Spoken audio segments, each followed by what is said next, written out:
Hi friends, అందరూ ఎలా ఉన్నారు? బాగున్నారా? నాగుల చవితి రోజు మీరు పుట్టలో పాలు పోసారా? మేమైతే పాలు పోసాం, కానీ మా ఊర్లో కాదు, ఉప్పుగుండూరులో వెలిసిన ఈ పుట్ట మాత్రం చాలా మహిమగల పుట్ట. ఈ పుట్టలో నాగదేవతను చూసిన వాళ్ళు కూడా ఉన్నారు. ఈ పుట్ట దగ్గరికి వచ్చి మనం ఏదైనా మొక్కుకున్నామంటే నాగదేవత తప్పకుండా జరిగేలా చేస్తుంది.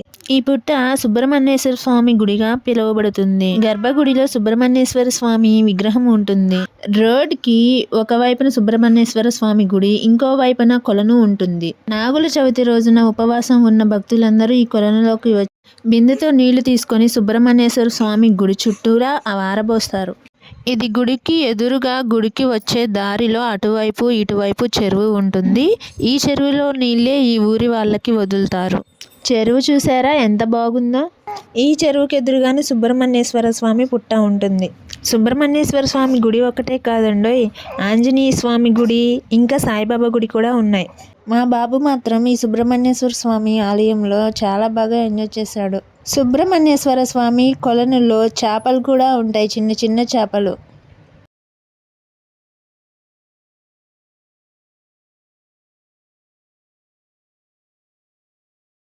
నాగుల చవితి సందర్భంగా ఉపవాసం ఉన్న ఆడవాళ్ళందరూ ఆ కొలనులో నెత్తి మీద నీళ్లు పోసుకొని, ఆ తర్వాత మళ్ళీ కొంచెం నీళ్లు ముంచుకొని బిందెతో గుడి చుట్టూరా వారబోస్తారు.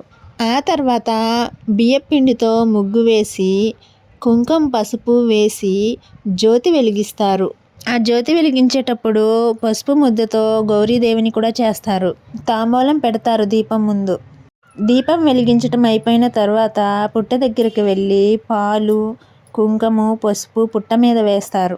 ఉత్త పాలు అయితే పోయకూడదు. పచ్చి బియ్యపు పిండిలో బెల్లం కలిపి సలిబిండిలాగా చేసి, ఆ సలిబిండిలో సజ్జలు కలిపి ఆ రెండు చేతిలో పెట్టుకొని ఆ చేతుల మీదుగా పాలు పొయ్యాలి పుట్ట మీద. పుట్టని అయితే వీడియో తీయనివ్వలేదు, ఎందుకంటే పాముకు ఉన్న శక్తులన్నీ పోతాయని పుట్టని వీడియో తీయనివ్వలేదు.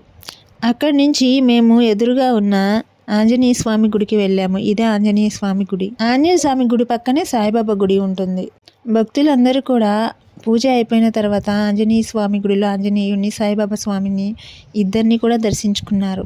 మా బాబుని సాయిబాబా కాళ్ళ మీద పడి దండం పెట్టుకోరా పనుకొని అంటే ఎంత ముద్దుగా పడుకొని దండం పెడుతున్నాడో చూడండి. పిల్లలు ఏం చేసినా కూడా ముద్దుగానే ఉంటుంది.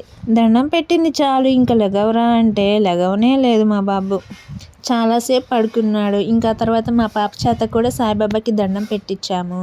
ఇలా 3 గుళ్ళలో దర్శనం చేసుకొని పుట్టలో పాలు పోసి మా పాప మా బాబు కూడా చాలా చక్కగా పాలు పోసారు. ఇక ఇంటికి బయలుదేరాం.